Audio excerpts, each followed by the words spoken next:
Augustine PG college की online classes में आपका हार्दिक स्वागत है। मैंने आपको प्रीवियस क्लास में बताया था कि सिंपल सॉल्ट क्या होता है, डबल सॉल्ट क्या होता है, कोऑर्डिनेशन कंपाउंड क्या होता है। सिंपल सॉल्ट में मैंने बताया था कि ऐसे कंपाउंड जो एक कैटायन एक एनायन से मिलके बने होते हैं वो क्या होते हैं, सिंपल सॉल्ट। सेकंड मैंने डबल सॉल्ट में बताया था कि जो आप वो प्रोसेस करते हैं अपन सॉल्यूशन को गर्म किया, जो हमको क्रिस्टल प्राप्त होते हैं जिनको हम बोलते हैं मॉलिक्यूलर या एडिशन कंपाउंड। यदि मॉलिक्यूलर और एडिशन कंपाउंड अपनी आइडेंटिटी रखते हैं किसमें, तीनों फेजेज में, तो वो क्या होंगे, कोऑर्डिनेशन कंपाउंड। यदि वो आइडेंटिटी ओनली सॉलिड फेज में रखते हैं तो वो कैसे कंपाउंड होंगे, ओनली आपके डबल सॉल्ट।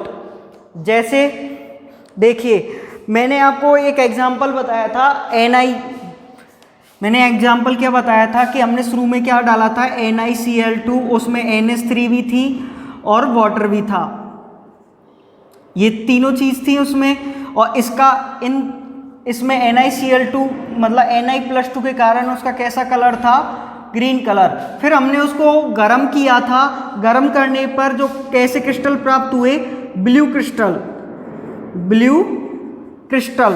फिर उनको हमने H2O में डाला, H2O में डालने पर ये इसका कलर कैसा रहा, ब्लू कलर सॉल्यूशन, या ये कह सकते हैं ब्लू सॉल्यूशन।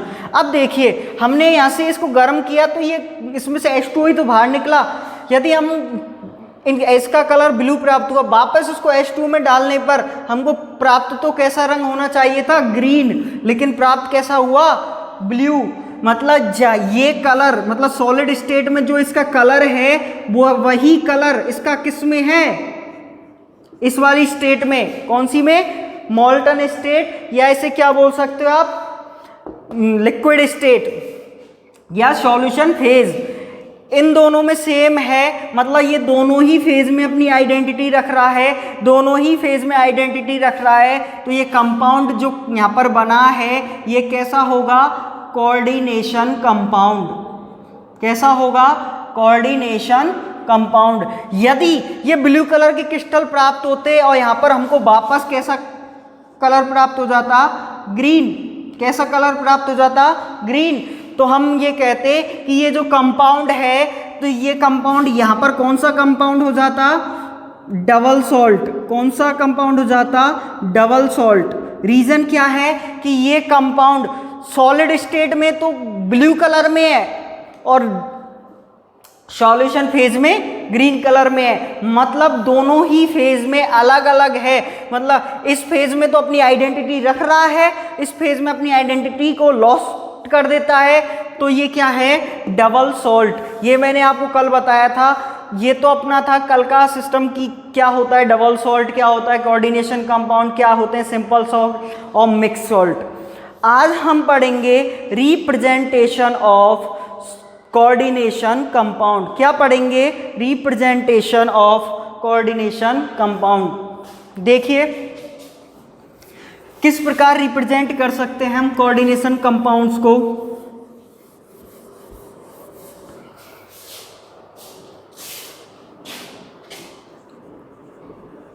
रिप्रेजेंटेशन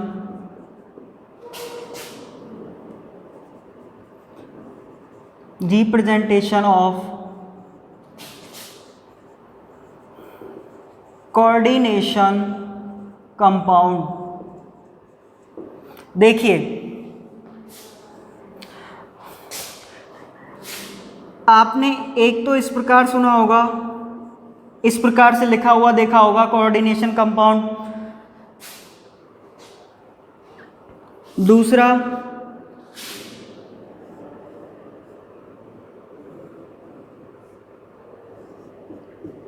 इस प्रकार से लिखा देखा होगा। तीसरा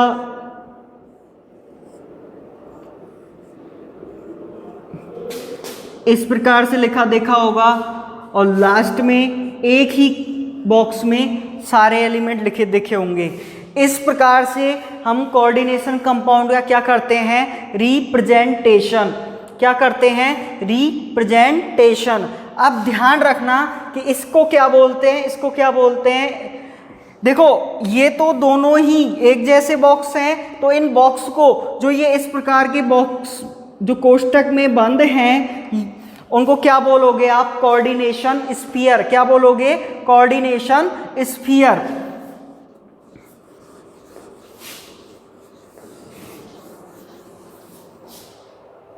देखिए C प्लस का मतलब है कैटायन माइनस एनायन, इधर ये कैटायन तो ये A माइनस मतलब एनायन।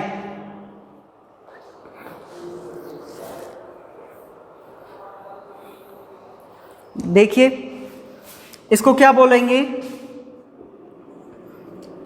Ionization sphere. और इस बड़े वाले, जो इस बड़े कोष्टक में, उसको क्या बोलेंगे, कोऑर्डिनेशन स्फीयर। इसका दूसरा नाम क्या होगा, इसका नाम होगा काउंटर आयन, और इसका नाम क्या होगा, कोऑर्डिनेशन एंटिटी।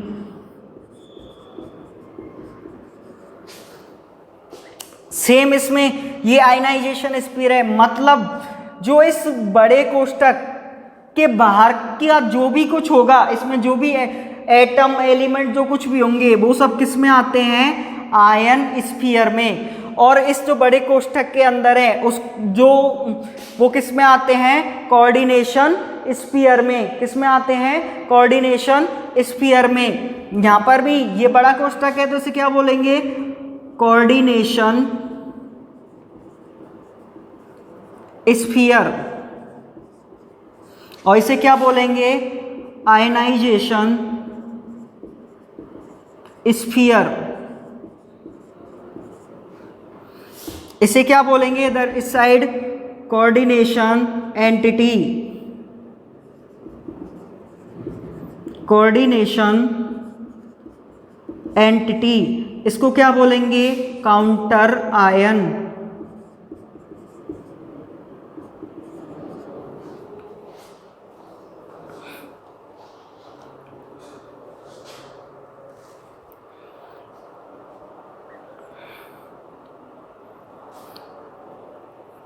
ये सब समझ में आ गया होगा आपको कि जो बड़ा कोष्टक है उसके बाहर वाली चीजें सारी आयनाइजेशन स्फीयर, और बड़े कोष्टक के अंदर वाली चीजें क्या है, कोऑर्डिनेशन स्फीयर। अब देखिए ये तो हो गए अपना representation of coordination compound. Coordination compound को किस प्रकार शो किया जाता है। अब मैं बता देता हूँ एग्जाम्पल। देखिए आपने एग्जाम्पल इस प्रकार पढ़े होंगे, NiNH3 का होल 4 Cl2।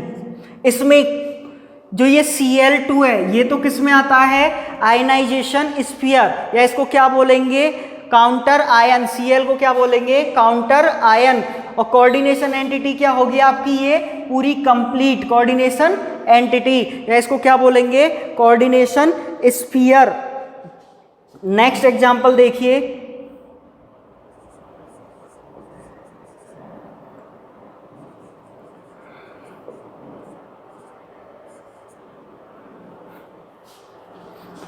ये सेकंड एग्जांपल, ये आपका कोऑर्डिनेशन एंटिटी, और यहाँ पर पोटेशियम जो बाहर है उसे क्या बोलेंगे, आयनाइजेशन स्फीयर, और इसे क्या बोलते हैं, काउंटर आयन भी बोलते हैं। इसे क्या बोलते हैं, काउंटर आयन। ये सब कुछ आपको समझ में आएगा, representation of the coordination sphere. समझ में आ गया होगा कि कौन सा आयनाइजेशन स्फीयर है, कौन सा कोऑर्डिनेशन स्फीयर है, किसे काउंटर आयन बोलेंगे और किसे कोऑर्डिनेशन एंटिटी। अब नेक्स्ट देखते हैं representation of the coordination sphere, कि कोऑर्डिनेशन स्फीयर को भी कैसे हम रिप्रेजेंट करते हैं।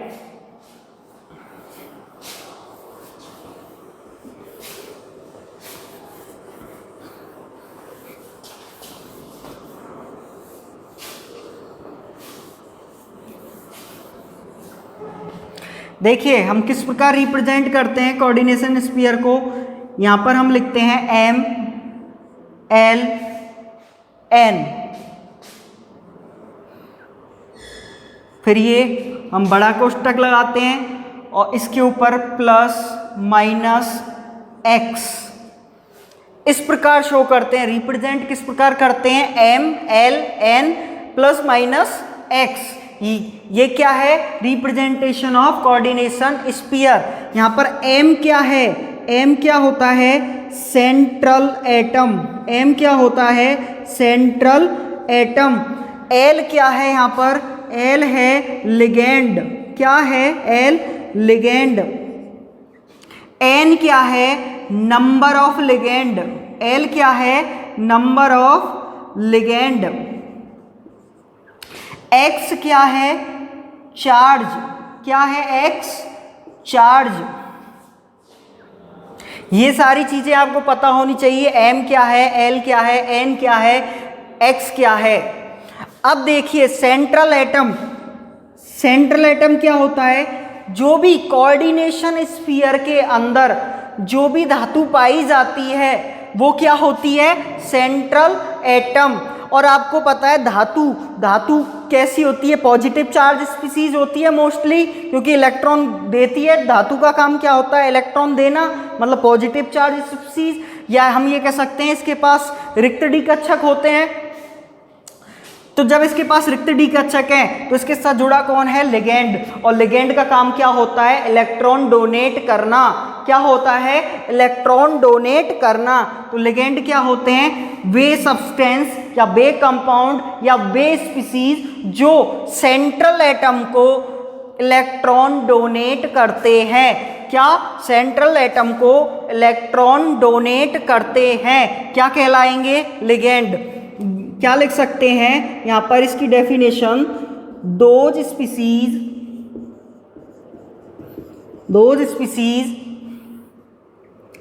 which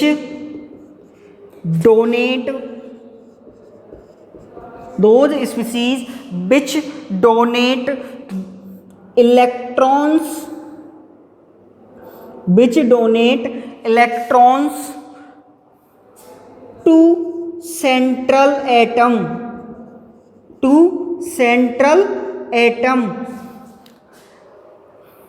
known as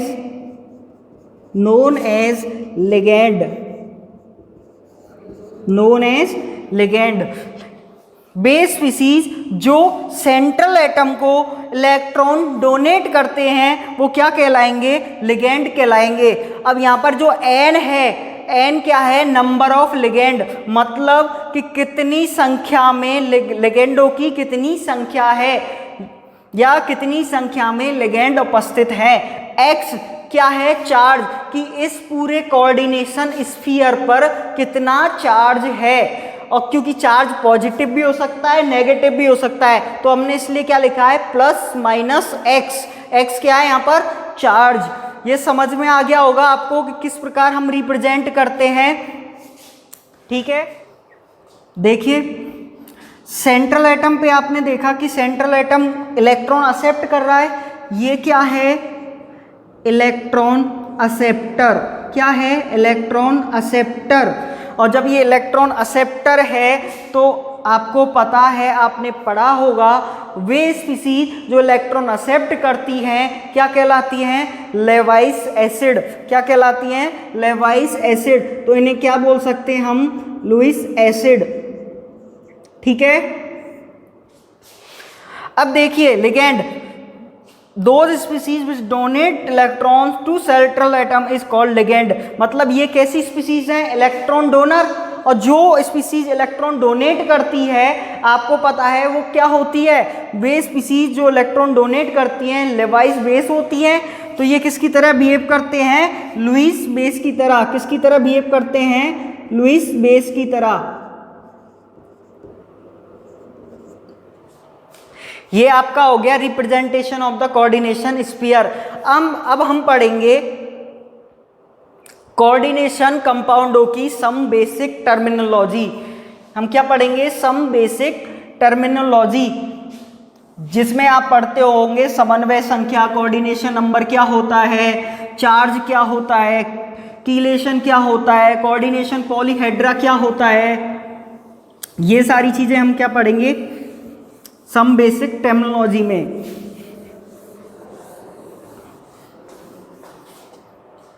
देखिए हम क्या टॉपिक पढ़ेंगे, some basic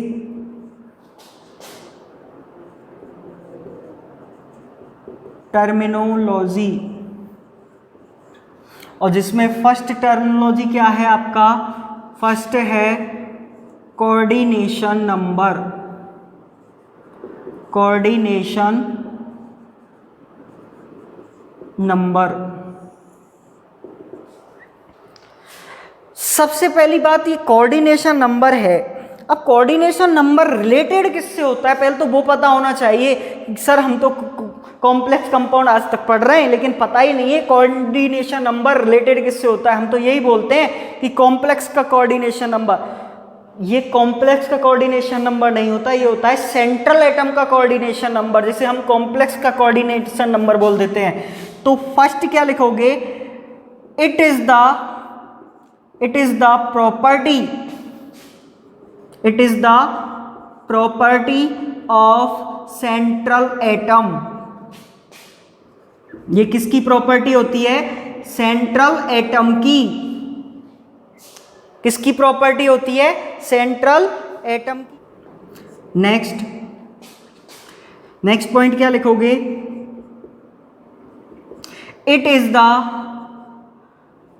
total number of, it is the total number of sigma bond formed in between central atom and donor atom of ligand।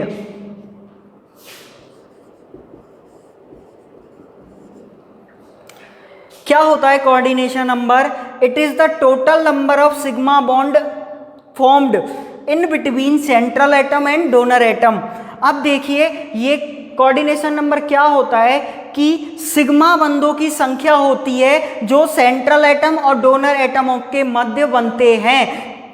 ध्यान रखना मैंने बोला है सिग्मा बॉन्ड, क्या बोला है, sigma bond, not pi bond. और सर आप बोलते हो सर इसमें कोऑर्डिनेशन कंपाउंड्स में तो ये जो हम क्या करते हैं सबऑर्डिनेट बॉन्ड बनाते हैं, इस प्रकार का बॉन्ड बनाते हैं, लेकिन ध्यान रखना इसको भी सिग्मा बॉन्ड के रूप में क्या किया जाता है, कंसीडर किया जाता है। किस बॉन्ड के रूप में कंसीडर किया जाता है, सिग्मा बॉन्ड के रूप में कंसीडर किया जाता है। इसलिए मैंने क्या लिखा है, it is the total number of sigma bond that formed in between central atom and donor atom of ligand। देखिए किस प्रकार, समझिए।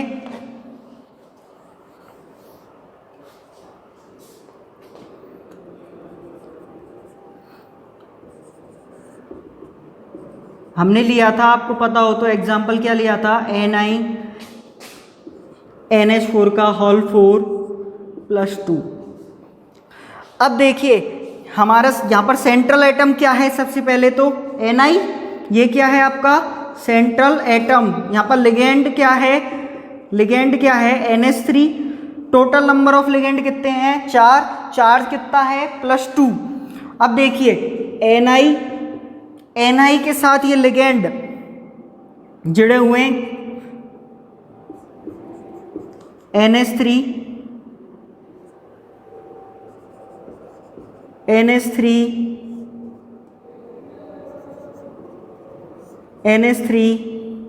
इधर भी इस प्रकार जुड़े हुए हैं। और मैंने बताया था कि ये जो सबऑर्डिनेट बॉन्ड होता है, उपसहसंयोजक बंध होता है, उसे भी हम किसके रूप में कंसीडर करते हैं, सिग्मा बॉन्ड के रूप में कंसीडर करते हैं। इसलिए यहाँ पर total number of sigma bond कितने हैं, total number of sigma bond कितने हैं 4, तो इसका कोऑर्डिनेशन नंबर भी क्या हो जाएगा 4, इसका कोऑर्डिनेशन नंबर भी क्या हो जाएगा 4। समझ में आ गया होगा आपके, ये चीज ही मैं समझाना चाह रहा था। यदि यहाँ पर इस प्रकार 4 बंदों से जुड़ा हुआ है तो 4 कोऑर्डिनेशन, 6 से जुड़ा है तो 6 कोऑर्डिनेशन नंबर। हम देखते हैं 6 का भी एग्जांपल देखते हैं। जैसे देखिए FeCN6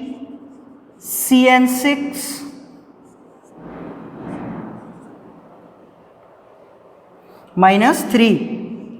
देखिए यहाँ पे क्या होगा, Fe के साथ ये जो Cn है, ये Cn जुड़ गया, 1 2 Cn इधर जुड़ गया, 1 Cn इधर जुड़ गया।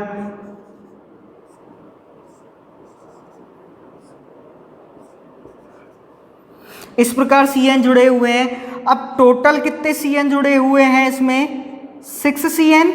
यदि 6 Cn जुड़े हुए हैं और इनके मध्य में कितने सिग्मा बॉन्ड है 1 2 3 4 5 और 6, तो इसका कोऑर्डिनेशन नंबर कितना हो जाएगा 6। इसका कोऑर्डिनेशन नंबर कितना हो जाएगा 6। समझ में आ गया होगा, इसका कोऑर्डिनेशन नंबर कितना होगा 4। नेक्स्ट हम बात करते हैं, नेक्स्ट टर्मिनोलॉजी है आपकी चार्ज ऑन कॉम्प्लेक्स। क्या है next terminology, charge on complex. ध्यान रखना इसमें ओनली सिग्मा बॉन्ड कंसीडर होते हैं, पाई बॉन्ड कंसीडर नहीं होते हैं। चाहे आप नोट भी लिख लेना इसमें, pi bond does not consider in coordination number. ठीक है, ये आपको समझ में आ गया होगा कोऑर्डिनेशन नंबर। अब हम देखते हैं charge on complex ion.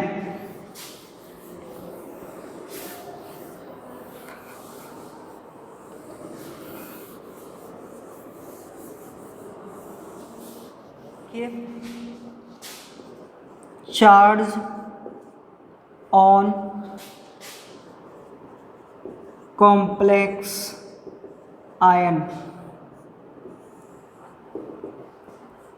Charge on complex ion क्या होता है, it is the sum of charge on central atom and charge on ligand.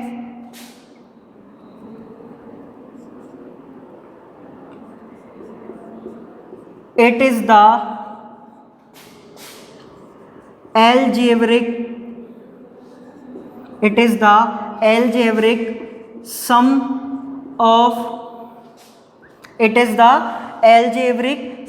of charge on central atom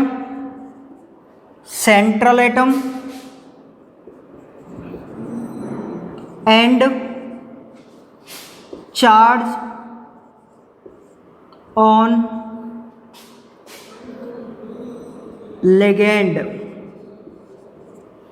ये क्या होता है, it is the algebraic sum of charge on central atom और charge on ligands. देखिए किस प्रकार समझिए, हम कोऑर्डिनेशन इसको इस प्रकार लिखते हैं, तो हम क्या लिखेंगे इसको, ये क्या है आपका चार्ज ही तो है x, तो x बराबर क्या हो जाएगा यहां से,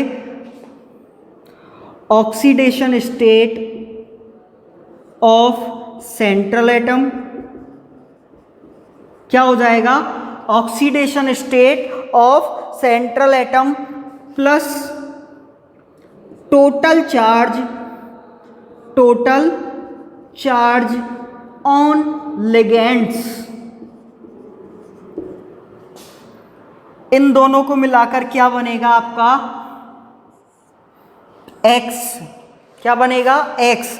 अब ध्यान रखना मैंने टोटल चार्ज क्यों लिखा है, बहुत से बच्चे कंफ्यूज हो जाते हैं कि सर टोटल चार्ज क्यों लिखा है, चार्ज ऑन लिगेंड्स लिख देते। देखिए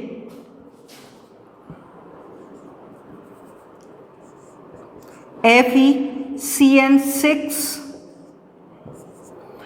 आप पे यहाँ पे दे रखा है प्लस माइनस एक्स, क्वेश्चन है ध्यान रखना, ये क्वेश्चन है, यहाँ पर क्या दे रखा है प्लस माइनस एक्स, और उसने दे रखा है क्वेश्चन में oxidation state of Fe, oxidation state of Fe is +3, क्या है +3, ये दिया हुआ है।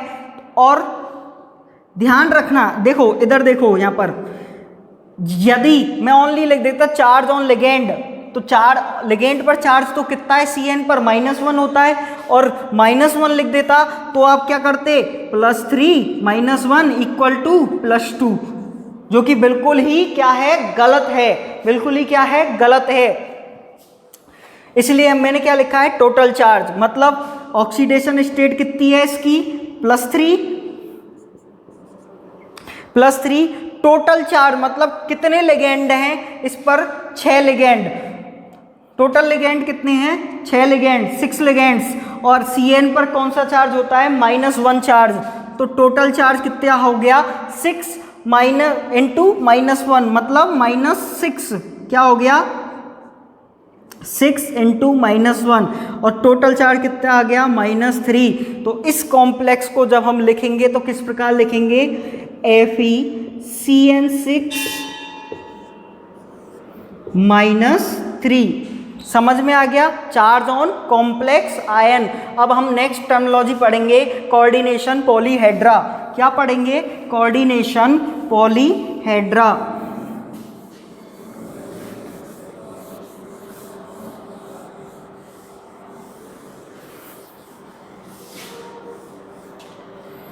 नेक्स्ट देखिए, नेक्स्ट प्रॉपर्टी क्या है, कोऑर्डिनेशन पॉलीहेड्रा। ये सभी ने नाम सुना होगा कोऑर्डिनेशन पॉलीहेड्रा का, तो आप प्रीवियस क्लास में पढ़ते हो इन सबको। देखिए कोऑर्डिनेशन पॉलीहेड्रा होता क्या है, it is the 3D arrangement, it is the 3D arrangement of donor atom, of donor atom of ligand, क्योंकि लिगेंड के ही होते हैं डोनर एटम, तो it is the 3D arrangement of donor atom of ligand around the central atom, around the central atom. तो इस 3D arrangement को क्या बोलेंगे coordination polyhedra, then it is called coordination polyhedra, coordination polyhedra. देखिए किस प्रकार, ये कोई मेटल है, इससे एक डोनर एटम इधर जुड़ा हुआ है, एक डोनर एटम इधर जुड़ा हुआ है, तो इनकी शेप कैसी है, इनकी शेप किस प्रकार है लीनियर, तो इसका कोऑर्डिनेशन पॉलीहेड्रा क्या हो गया लीनियर। ये क्या है, इनकी शेप कैसी है लीनियर, तो इसका कोऑर्डिनेशन पॉलीहेड्रा भी हम क्या लिखेंगे कि ये कोऑर्डिनेशन पॉलीहेड्रा भी क्या है लीनियर। मैंने बात की है 3D arrangement of donor atom, only donor atom किस प्रकार व्यवस्थित है, मैंने ये नहीं बोला कि पूरा लिगेंड किस प्रकार व्यवस्थित है, मैंने बोला है कि जो लिगेंड के डोनर एटम है वो सेंट्रल एटम के चारों ओर किस प्रकार व्यवस्थित हैं। यदि 3 डोनर एटम हैं तो वो देखिए इस प्रकार भी अरेंज हो सकते हैं, इसे क्या बोलोगे आप ट्राइगोनल प्लेनर, क्या बोलोगे ट्राइगोनल प्लेनर।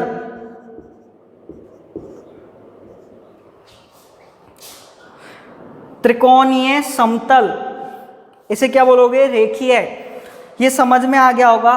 तो अब आपको ऐसा फील नहीं हो रहा कि सर ये तो कोऑर्डिनेशन नंबर पर डिपेंड कर रहा है। यदि कोऑर्डिनेशन नंबर 2 हुआ तो लीनियर हो जाएगा, कोऑर्डिनेशन नंबर 3 हुआ तो ट्राइगोनल प्लेनर हो जाएगा, कोऑर्डिनेशन नंबर 4 हुआ तो स्क्वायर प्लेनर या टेट्राहेड्रल हो जाएगा। इसी प्रकार लिख सकते हैं। तो नेक्स्ट लाइन हम क्या लिखेंगे, नेक्स्ट लाइन क्या लिखेंगे, it is depend on coordination number, ये किस पे डिपेंड करता है? कोऑर्डिनेशन नंबर पर। और देखिए किस प्रकार डिपेंड करता है।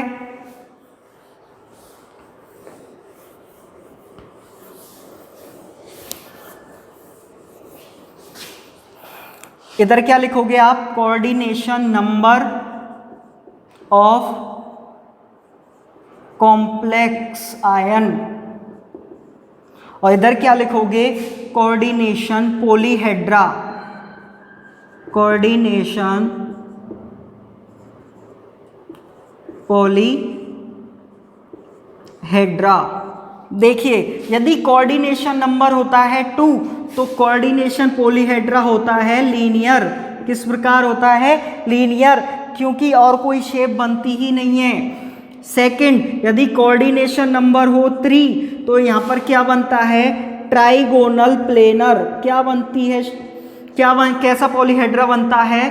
Trigonal planar. Second, coordination number हो 4 तो 2 से पॉसिबल हैं। कौन कौन सी? First, square planar, square planar, और दूसरा टेट्राहेड्रल। टेट्राहेड्रल। इस कोऑर्डिनेशन नंबर हो 5 तो फिर भी 2 शेप पॉसिबल हैं। एक तो टीबीपी, ट्राइगोनल बाई पायरामिडल, जिसे क्या बोलते हो? Trigonal by pyramidal. ठीक है। दूसरी शेप क्या होगी? Square pyramidal. Square pyramidal.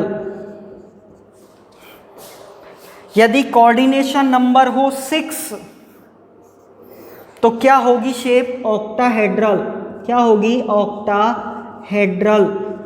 इस प्रकार ये आपको समझ में आ गया। थर्ड टर्मिनोलॉजी समझ में आ गई होगी कि कोऑर्डिनेशन पॉलीहेड्रा क्या होता है। It is the 3D arrangement of donor atom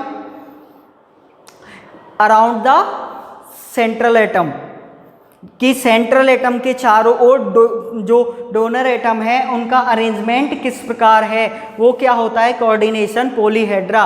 यदि कोऑर्डिनेशन नंबर 2 है तो लीनियर होगा कोऑर्डिनेशन पॉलीहेड्रा, 3 है तो ट्राइगोनल प्लेनर, 4 है तो दोनों पॉसिबिलिटीज, और 5 है तो यहाँ पर भी 2 पॉसिबिलिटीज, 6 है तो ऑक्टाहेड्रल। ये सब कुछ समझ में आ गया होगा। अब हम नेक्स्ट लेक्चर में और बाकी टर्मिनोलॉजियों की बात करेंगे। अब तक के लिए इतना ही काफ़ी है। धन्यवाद।